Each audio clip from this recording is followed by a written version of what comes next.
not like any other podcast, coming to you straight from the heartland where investing is told like it is. It's time for Darin Garman's Paranoid Banker Podcast. Hold on, because here comes the next episode of the Paranoid Banker Podcast. Hey there, Darin Garman here, and welcome to this week's podcast, where we're going to talk about, this week, something that most people don't want to talk about. You know, there's always those subjects that there's never really a convenient time to discuss them, but they need to be discussed. And what I'm going to be talking about today is crisis management, especially when it comes to real estate, and especially in particular multifamily real estate. But not only will this apply to real estate, I think what I will be covering is going to apply to many other things related to investments and related to investing. And again, that's crisis management. But before I do that, just one quick last minute reminder for those of you that are big procrastinators. We still have a few positions left for our June Heartland Apartment Investment Discovery Day on June 7th, and that will start at 9 a.m. here in Cedar Rapids, Iowa. So, June 7th, the Apartment Investor Discovery Day will start at 9 a.m., and not only will you get a look at the properties we own, you'll also be taking a look at properties we're working on, properties we're looking to own here in the near future, as well as other projects that we have in the hopper. You'll get a behind-the-scenes look at some of our management, our maintenance, and other things that really go into the daily cares of life of owning, running, and managing apartment properties. And this is very informative, especially for those investors that have been thinking about getting involved with us, seeing what happens, seeing what goes on, and going behind the scenes of just how the processes work. So we'll be spending a full day together on June 7th from 9 a.m., and we will probably wrap up around 3 to 4 p.m., but definitely worth the time, effort, energy, and trip, especially if you are a serious investor. So again, June 7th, 9 a.m., the Heartland Investment Property Investor Discovery Day. If interested, send me an email, call my office, get in on some of the last few positions remaining. All right, let's talk crisis management. And, you know, the interesting thing about crisis management is it's something you never really want to talk about. And if we are honest with ourselves, most of us are poor at crisis management, and we're poor at planning for crisis management. Why is that? Well, there's really a few reasons. Reason number one, we don't have much experience with it. So most of us, from time to time, there is some kind of crisis that comes up in all of our lives, business, financial, personal, and with some of us more than others, but not on large scale, and not on scale of affecting dozens or even hundreds of other people, which I'll talk to you about in a second. So in other words, what I'm saying is a lot of the times when we deal with a crisis, most of our experience as investors is either with ourselves, with our family, and maybe a few employees here or there if you own your own business, right? But other than that, you're really not dealing with any kind of crisis where there's hundreds of people involved, say, for example, residents of an apartment community. So that's number one.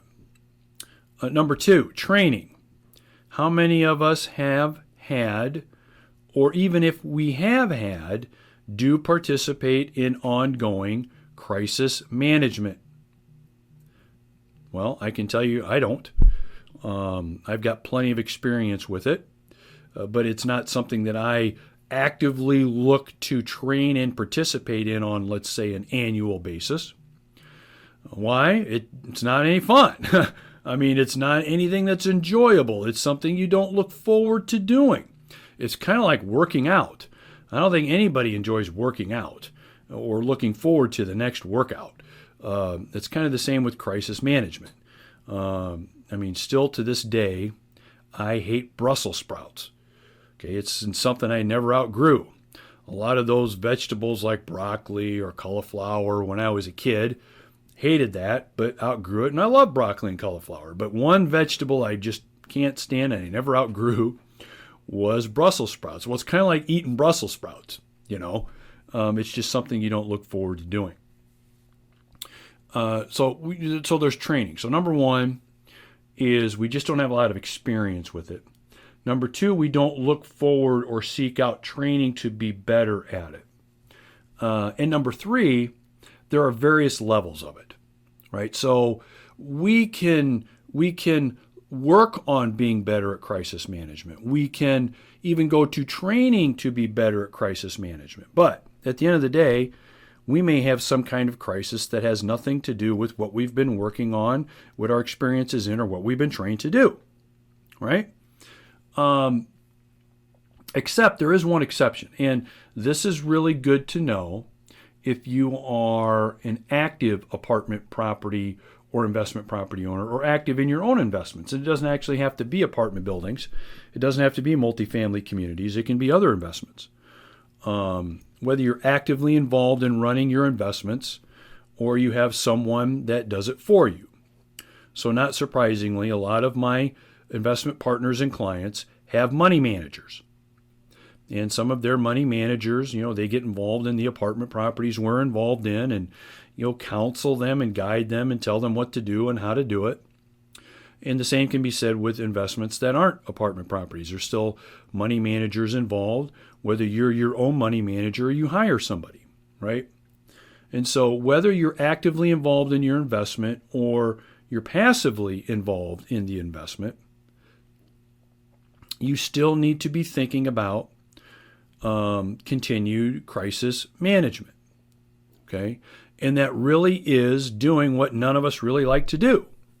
And that is either two things. One is you train, you take classes, you take whatever kind of information, whether it's books, online courses, on managing whatever crisis may come up with your investments. And we're talking strictly about investments here. I'm not talking about personal stuff. I mean, that's a whole different ballgame. And there may be a lot of similarities, by the way, but it's a different ballgame.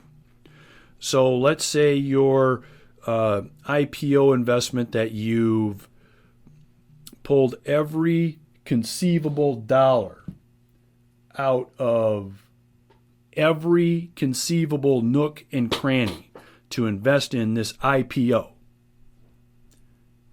Goes to shit. Now what are you going to do? All of the money you've got saved in this stock for your kids or grandkids' tuition goes to shit. You own an apartment property and it's demolished by a tornado, which this time of year will happen. What do you do? How are you going to handle it? What steps are you going to take? And so I was recently reminded of this because one of my fellow apartment community owners, his name is Rod, and Rod has some apartment communities in Ohio that is, maybe you've been paying attention to the news, that just got blown away by some tornadoes recently. Well, he sent out pictures, really kind of the before and after pictures of this community, and it literally looks like a nuclear bomb went off. Beautiful property to just what you'd picture after some kind of a Holocaust movie with nuclear holocaust going on, that's what it looks like. So when it comes to crisis management, these things are going to happen. Whether it's weather with multifamily properties, whether it's crappy investments, whether it's things that come out of left field that just blow you out of the water unexpectedly. So when it comes to crisis management, what are the lessons here? So lesson number one is you've got to have a plan in place, or you need to have someone that does have a plan in place. So let me give you a couple of examples. And again, before I go through this is stuff that's boring as hell. I get it. This is stuff that no one really wants to talk about. It's very boring, and it doesn't ever get the attention it needs or deserves, really. And I understand why. I mean, how many of us want to sit around and talk about bad news all the time, or preparing for bad news?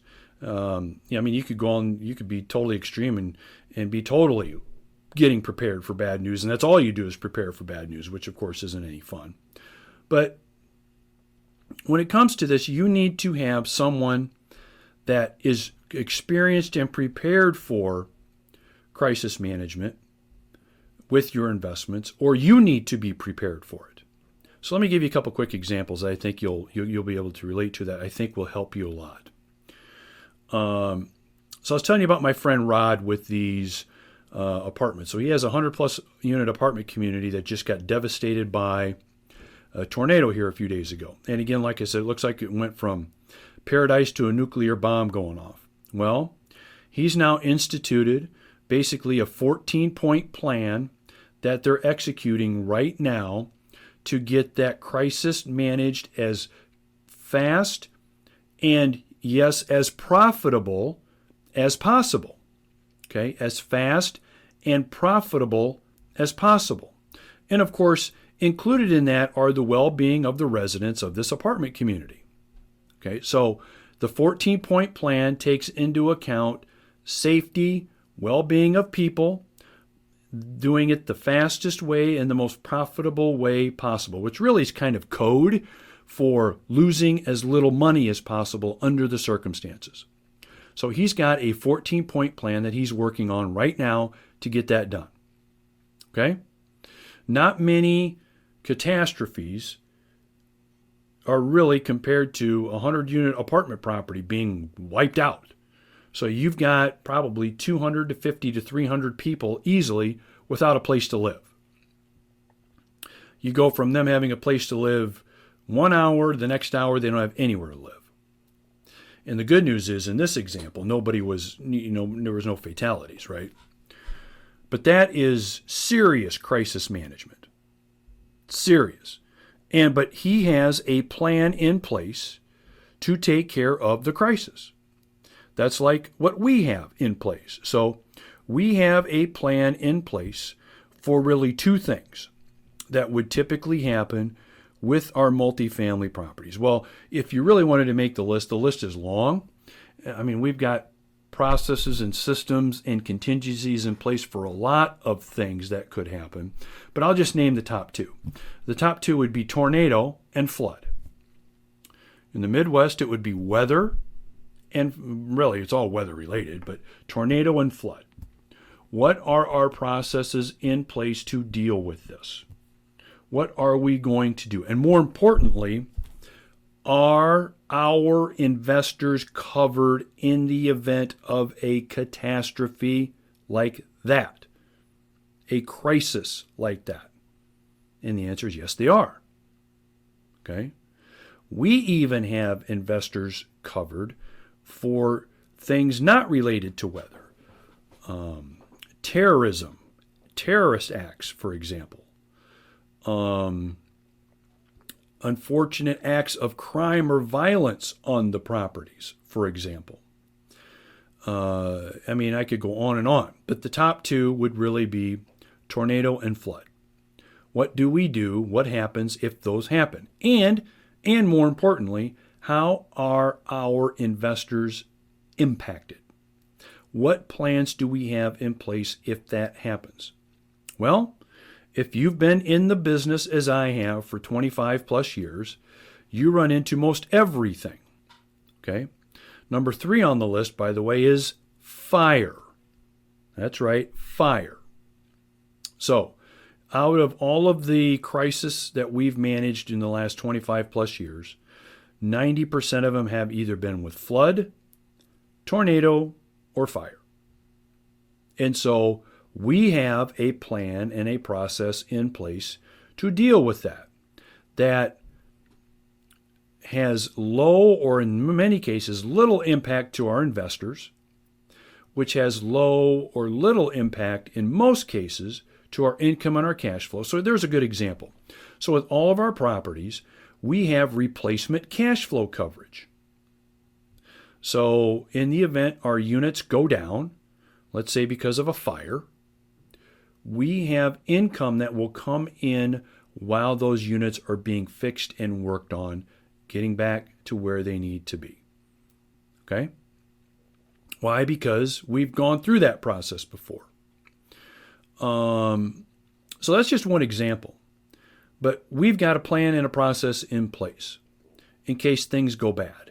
And we have conversations in our management meetings. We have conversations with our board of directors from time to time about crisis management. What do we do? What's the plan? What do we have in place to take care of that? And again, that's super important to have that. And look, you can't plan for every single event, but you can really go through a process that really play the odds in a big, big way. Okay, in a big way. And it's important to do that. And what we find is many people don't have anything in place. They don't have a process. They don't have at least an idea of what they would do. And again, this doesn't just apply to multifamily real estate. It applies to other investments. So is your financial, whoever manages your money, is your financial manager, do they have a crisis management process in place in case something were to happen? What if something happened to them? Do they have a plan and a process in place? If something happens to me, guess what? That's right. There's a plan and a process in place. And so if they don't have a plan, then it's your responsibility to come up with a plan yourself. It's really your responsibility to make sure they have a plan, because the wrong time to find out if there's not a plan in place, and the wrong time to find out how you will really be impacted financially, is when it happens, right? That's the wrong time to find that stuff out. So you want to be asking questions. You want to be finding out these things. And again, I totally get it. None of us really want to do this. No one looks forward to having these kinds of conversations. But we live in a world where the shit hits the fan, and there's never a good time for the shit to hit the fan, right? It's always at the worst time. You know, you can always go back to all the bad things come in threes, and I can't believe this happened last week. Now this is, it goes on and on and on. So what do I think you need to be thinking of here? Again, when it comes to your investments, whether it is, and by the way, before I even let you know that, we would see this at the bank all the time. So when I owned the bank with my other partners and sat on the board of directors in the credit committee, one of the things that we would be asking and finding out from prospective borrowers, especially when it came to business transactions, was, what's your crisis management plan? What do you got in place in case this happens or that happens? Right? And not surprisingly, a lot of really smart people could not answer that very well. And before we would decide to commit to making loans on some of these projects, we would make sure that they had some kind of a plan in place, and the crisis management plan made sense. So you need to be kind of like the guy that sits on the board of a bank, or a woman that sits on the board of a bank, and make those decisions for you, your family, and your investments. And probably makes sense to review that, I'd say at least annually, because, again, I don't like talking about for things, for example, like what if something happens to me? crisis management stuff. So if something happens to me, I get hit by a bus tomorrow, it has far, far-reaching effects on a lot of things. But there's a process and a management plan in place. So it can all be mitigated, it can be handled, taken care of, again, in the least amount of time, with the least amount of effort, hassle, time, effort, and energy, and with the least amount of impact financially to our investment partners and to my family personally, right? You need to be doing the same thing if you haven't already, or whomever you have hired to watch over your money, invest your money, you're dealing with. You want to make sure there's some kind of a plan in place, and you need to understand what that plan is. And you don't need to know every single detail, part 10 or part 12, but at least know there's a plan in place. Because if you ask the question and it's like, oh, we don't really have anything in place, or we really haven't thought about that yet, or yeah, that's something we need to discuss. Well, that's probably not good. It's good that you find out about it, but it should make you think in terms of, oh boy, what if something happens? So I'll finish this by telling you a real example and a real story. So this recently happened with one of our properties. So we had a 12-unit property that caught on fire. Fully occupied 12-unit building, and it was actually arson. So long story short, some crazy man decided to get into the building and pour some gasoline in the hallway and light it on fire. So now we've got a building on fire, fully occupied 12-unit building. Good news is everybody got out fine. Nobody, no fatalities. A couple bumps and bruises here or there, but everybody got out. But now we're dealing with finding them homes, finding them places to live, which we assisted in doing that. Now we're dealing with cleanup. We dealt with that. Now we're dealing with getting the property back on the market so we can get units rented. We're dealing with that. Now we're dealing with income coming in for the property while this is going on. Now we're dealing with that. Then we're dealing with upgrades that are going to be necessary because building codes have changed. Now we're dealing with that, et cetera, et cetera, et cetera. Okay, so this is nothing new for us. Not that we look forward to it, because who in the hell would, but we know the game. I know what the insurance companies are going to do. I pretty much know what they're going to say. I pretty much know what the process is going to be. I know what we're going to do. I know what our management folks are going to do, because we have experience. We prepared for it. We've got experience in it, and it has actually had no impact on our partners. None on our investment partners. And that's the way you want to have it with whatever investments you're involved in. Again, whether it's multifamily or other investments. All right. So I'm going to wrap up this week's podcast by just giving you a suggestion and writing this down, whether it's a journal that you've got, a pad of paper, I don't care, but you need to write this down. It is as follows. What kind of crisis management plans do I have in place in case of blank? In case I die, in case my investments go bad, you need to answer that question. And if you don't have very good answers, you need to find them, and you need to set aside time to work on them. Some of you, depending on age, depending on assets, depending on, are you married or not? I mean, there's a lot of things that go into it. I mean, your list may be 3 bullet points and it may take you a half hour. Your list may be 20 bullet points and it may take you 3 hours, right? Depending on what you have to consider. But the bottom line is you should consider it. Because really the worst thing you can do is depend on someone else to take that over and hope that it all works out when someone else takes it over, giving up the kind of control that in many cases during these really, really difficult times with crisis management is really the time you don't want to be giving up control, right? Okay, so again, one more quick reminder. Heartland Investment Partner Property Discovery Day, June 7th, 9 a.m. We have a few positions remaining. I would bet they will be gone very quickly, probably within a day or two of this podcast. But remember, June 7th, if you want to get in on that, send me an email, contact my offices, and we will get you down and make sure you do before all of the positions are gone. Crisis management. Not a lot of fun to talk about, but a necessary topic I thought we needed to cover in this week's podcast. So look, have a great day. Have a great rest of your week or weekend.